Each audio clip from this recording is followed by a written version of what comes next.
ہم ایمان لے آئے ہیں، اور جب اپنے شیطانوں میں جاتے ہیں تو ان سے کہتے ہیں کہ ہم تمہارے ساتھ ہیں، اور مسلمانوں سے تو ہم ہنسی کیا کرتے ہیں۔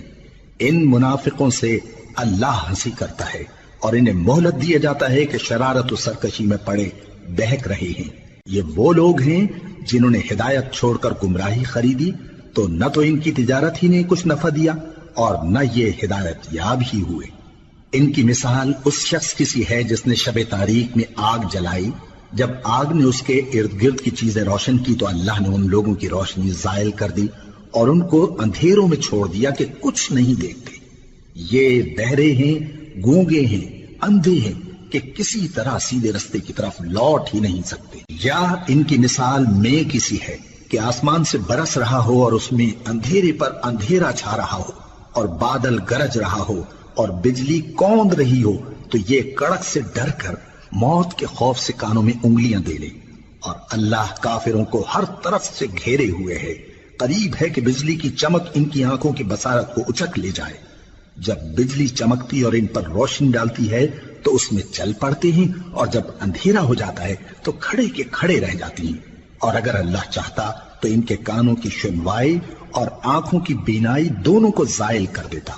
بلا شبہ اللہ ہر چیز پر قادر ہے۔ لوگو، اپنے پروردگار کی عبادت کرو جس نے تم کو اور تم سے پہلے لوگوں کو پیدا کیا تاکہ تم اس کے عذاب سے بچو، جس نے تمہارے لیے زمین کو بچھونا اور آسمان کو چھت بنایا، اور آسمان سے مے برسا کر تمہارے کھانے کے لیے انواع و اقسام کے میوے پیدا کیے۔ پس کسی کو اللہ کا ہمسر نہ بناؤ، اور تم جانتے تو ہو۔ اور اگر تم کو اس کتاب میں جو ہم نے اپنے بندے پر نازل فرمائی ہے کچھ شک ہو تو اسی طرح کی ایک صورت تم بھی بنا لاؤ، اور اللہ کے سوا جو تمہارے مددگار ہوں ان کو بھی بلا لو اگر تم سچے ہو۔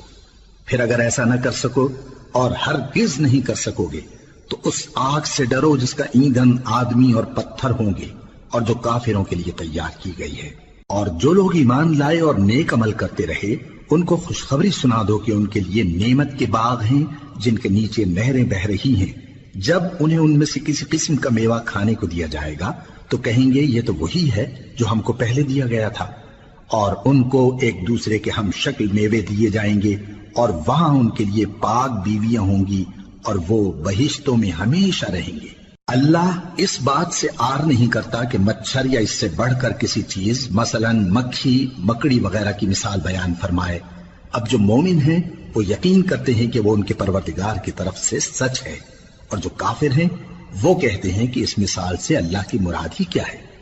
اس سے اللہ بہتوں کو گمراہ کرتا ہے اور بہتوں کو ہدایت بخشتا ہے، اور گمراہ بھی کرتا ہے تو نافرمانوں ہی کو، جو اللہ کے اقرار کو مضبوط کرنے کے بعد توڑ دیتے ہیں، اور جس چیز یعنی رشتہ قرابت کے جوڑے رکھنے کا اللہ نے حکم دیا ہے اس کو قطع کیے ڈالتے ہیں، اور زمین میں خرابی کرتے ہیں۔ یہی لوگ نقصان اٹھانے والے ہیں۔ کافرو، تم اللہ سے کیوں کر منکر ہو سکتے ہو؟ جس حال میں کہ تم بے جان تھے تو اس نے تم کو جان بخشی، پھر وہی تم کو مارتا ہے، پھر وہی تم کو زندہ کرے گا، پھر تم اسی کی طرف لوٹائے جاؤ گے۔ وہی تو ہے جس نے سب چیزیں جو زمین میں ہیں تمہارے لیے پیدا کی، پھر آسمانوں کی طرف متوجہ ہوا تو ان کو ٹھیک ٹھیک 7 آسمان بنا دیا، اور وہ ہر چیز سے خبردار ہے۔